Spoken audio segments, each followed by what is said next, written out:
በስመ አብ ወወልድ ወመንፈስ ቅዱስ አሐዱ አምላክ አሜን። በክርስቶስ ክርስቲያን በወልድ ውሉዳን መንፈስ ቅዱስ መንፈሳውያን መፍቀርትና እመቤታችን ያደና ቅድስት ድንግል ማርያም አማላድነት ተራዳእነትና ኩሎም ሕርያን እግዚአብሔር አምላክ ተአምንቱ ኮልና እግዚአብሔር ቤተሰብ ከመያለኹም ከመይቀኒኹም አሜን። ስሙ ልዕልን ህያውን ዝኾነ እግዚአብሔር አምላኽና ዝኸበረን ተመስገን ይኹን። ሰዓት ዚያን ዛዕለት ዚያን ባሪኹ ቀዲሱ ስለዝሃበና ክብርን ምስጋናን አምልኾን ውዳሴን ንዑ ንእግዚአብሔር ብፅሓዮ። እሺ ከም ፍቃድ አምላኽ ሎም ድማ ምስጢረ ስጋዌ መበል 19 ክፋል ክንርኢና ንዓይ ዝዛረብ ንዓኹም ድማ ሰምዕ ዝነ ልቦና እግዚአብሔር ክዕድልና ሰናይ ፍቃድ ይኹን። ኣብ ዝሓለፈ ናይ 18 ክፋልና ኣብ ምስጢረ ስጋዌ ማለት እዩ ብዛዕባ ጉባኤ ናይ ኤፌሶን ርኢና ነርና ማለት እዩ። ስለዚ ኣብ ኤፌሶን ዝተገብረ ጉባኤ እንታይ ከም ዝኾነ ርኢና ነርና። ሎም ድማ ካብቶም ዝተላዕሉ ክሕደታት ናይ ጆሆቫ ዊትነስ ክንርኢና ማለት እዩ። ጆሆቫ ዊትነስ ኣብ መፋርቅ ናይ 19 ክፍለ ዘመን እዩ ተመስሪቱ። እነዚ ሃይማኖት እዚ ዝመስረተ ኣሜሪካዊ ቻርለስ ራስል ዝበሃል እዩ።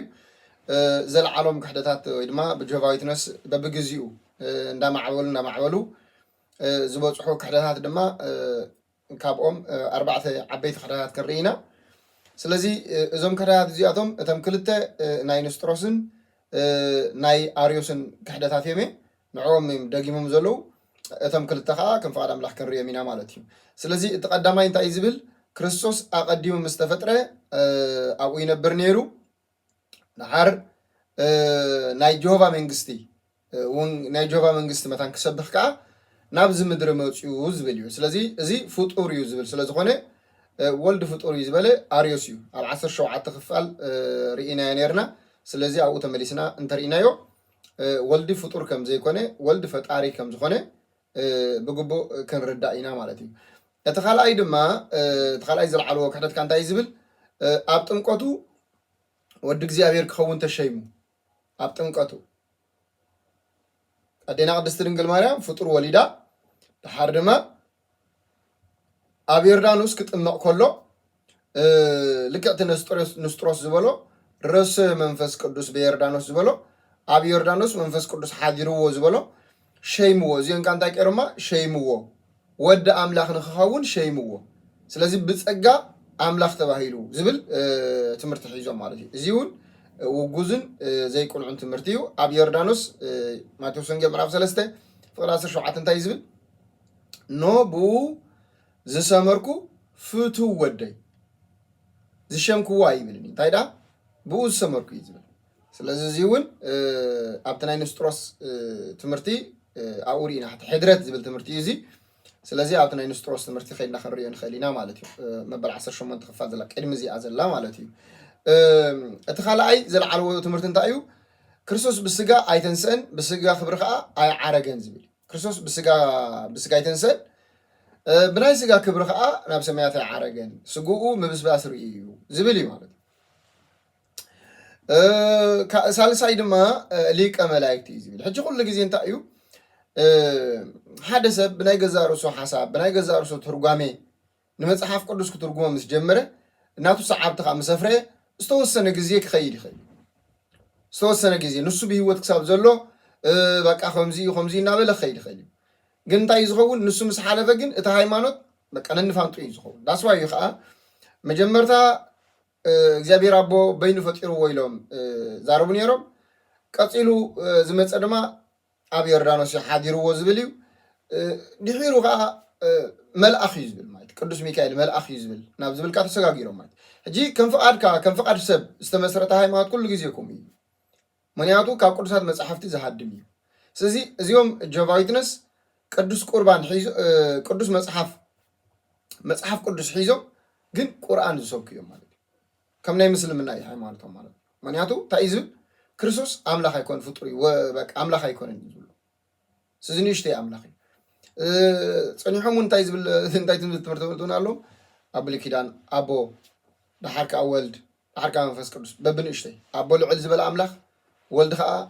ትሕት ዝበለ ኣምላኽ መንፈስ ቅዱስ ከዓ ከምኡ ዝሩው እዩ። መንፈስ ቅዱስ እንኳን ዝሩው እዮም ዝብልዎ ማለት እዩ። ስለዚ ብዙሕ ግዜ ረኪቦምና ክኾኑ ይኽእሉ እዮም። ገዛ ገዛውን ብዙሕ ስለዝዘውሩ ምርዳእ የድልየና ማለት እዩ። ምፍላጥ የድልየና ማለት እዩ። ስለዚህ ሎሚ ንሃይማኖት ብገንዘብ ዝግዛኣሉ ብገንዘብ ዝሽፈነሉ ዘሎ ግዜ ሰባት መፍቀርቲ ናይ ንዋይ ስለ ዝኾና ንዋይ መፍቃር ስለ ዘብዛሕና ንሃይማኖት ብዓይኒ ገንዘብ ብዓይኒ ረብሓ ሰብ እንዳረኣዮ ሰብ እንዳጠመቶ ይኸይድ ስለ ዘሎ ኣብዚ ምስተውዓል ከድሊና ስለዘን ክልተ ብስጋ ኣይተንስአን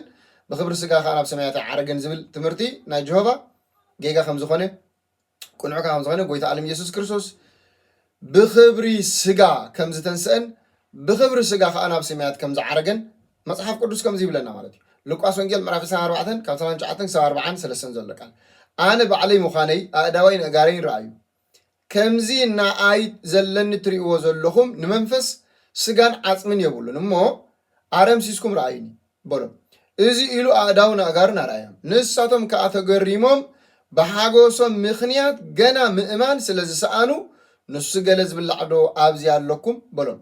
ንሳቶም ከዓ ምቃል ጥቡስ ዓሳን ጎጎ መዓርን ሃብዎ ተቐቢሉ ኣብ ቅድሚኦም በልዕ ይብለና ስለ ቃል እግዚኣብሔር ኣምላኽና ዝኽበር ተመስገን መንፈስ ኣይበልዕን እዩ ስጋ ግን ይበልዕ እዩ ሓደ ካልኣይካ ረኣይዎ ስጋን ዓፅምን ኣለኒ መንፈስ ግን ስጋን ዓፅምን የብሉን ምትሃት እዩ ስለዚ ንዓይ ግን ዝተሸንከርኩ እዳወይ ሰውጋእኽዎ ጎነይ ዝተሸንከረ እግረይ ረኣዩ ኢልዎም ማለት እዩ ስለዚ ኣቦሃትና ሐዋርያት ፈሪሖም ስለ ዝነበሩ በቲ ጎይታ ዓለም ኢየሱስ ክርስቶስ ተሰቂሉ በቃ ኣይተንስአን ሞይቲ እዩ ሓንሳብ እናሓዋሩ ጠሊምና ኢሎም ፈሪሖም ስለ ዝነበሩ ካብ ሓጎስ ዝተላዕለ ምእማን ስኢኖም እዩ ዝብሎም ከኣምኑ ይከኣሉ በቃ ብሓጎስ ምክንያት ስለ ቃል እግዚኣብሔር ኣምላኽና ዝኾነ ተመስገን ካልእ ዮሃንስ ወንጌል ምዕራፍ 20 ፍቅዲ 27 ክሳብ 29 ዘሎ ቃል ተመልኪትናዮ ጎይታ ዓለም ኢየሱስ ክርስቶስ ሰላም ንዓኹም ምስ በሎም ቶማስ ኣማን እምበር ዘይ ኣማን ይትኹን ኣጻብዕካ ምጻእዮ እሞ እዳወ ይርአ ኣብዚ ጎድነይካ እምለሶ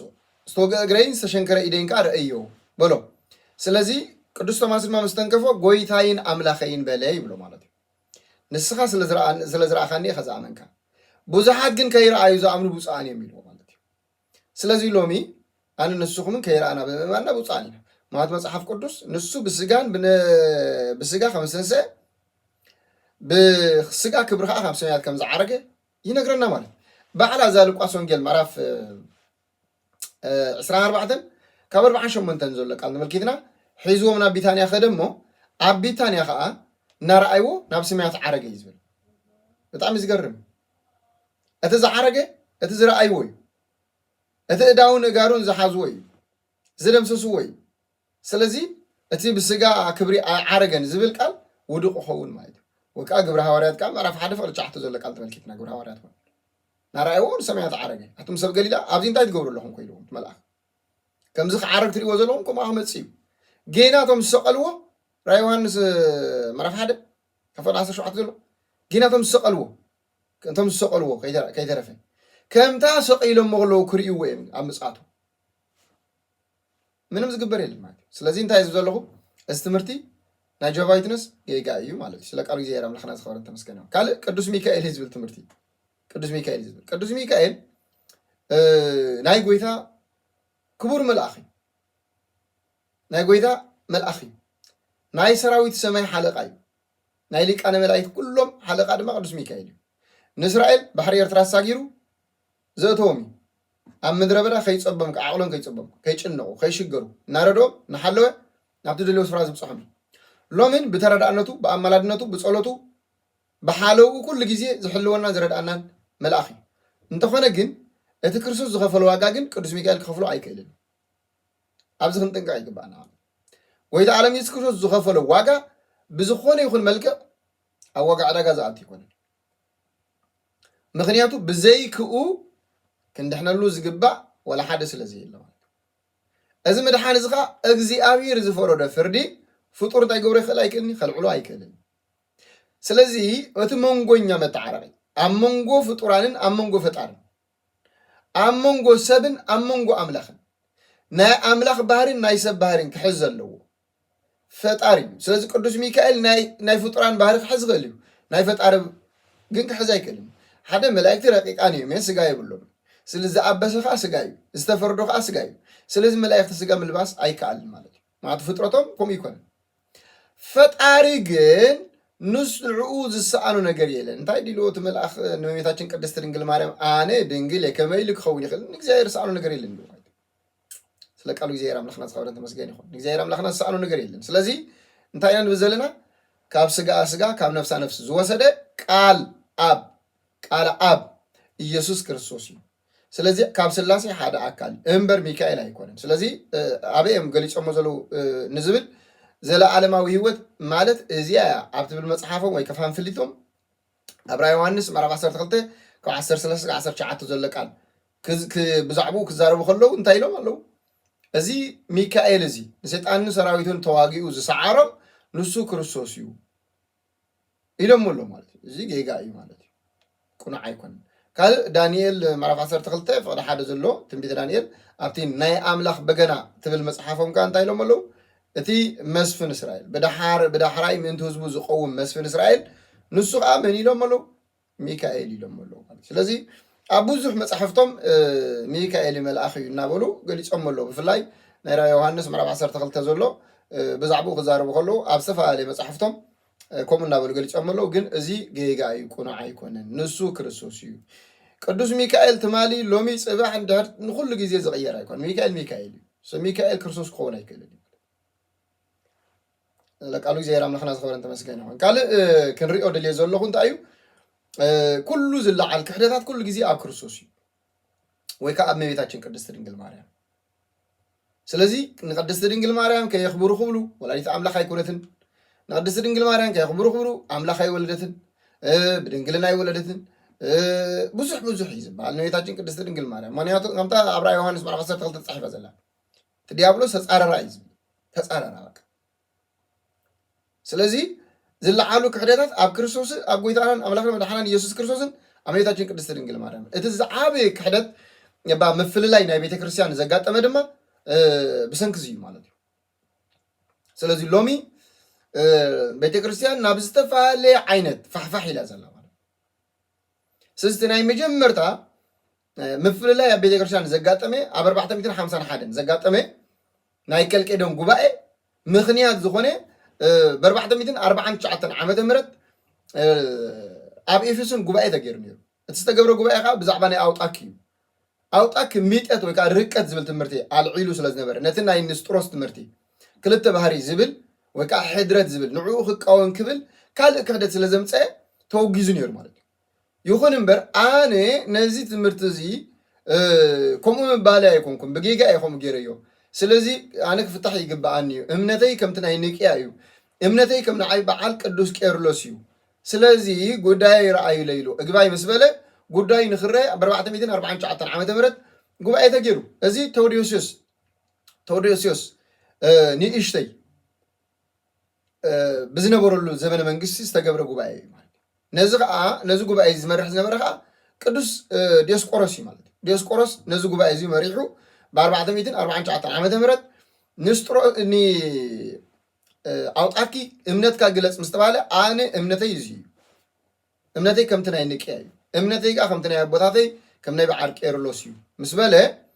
እዚ ትምህርቲ እዚ ከም ዝበሎ ኣይ ንሱ ብጌጋ ዝተዛረብክዎ እዩ ስለዚ ብጌጋ እንድሕር ኮይኑ እሞ ንሕና እውን ተቐቢልናካ ኣለና ካብ ክሕደት እንኳዕ ተመለስካ ኢሎም ፈቲሖሞ ማለት እዩ ስለዚ ምስ ፈትሕዎ ምስ ጉባኤ እዚ ምስ ተፈትሐ በዚ ንስጥሮስ በዚ ኣውጣኪ ምፍትሑ ዘይተሓጎሱ ንስጥሮሳውያን ጳጳሳት ካልኣይ ጉባኤ ንክግበር ብዙሕ ግዜ ንንጉስ ሓቲቶም ማለት እዩ ንጉስ ድማ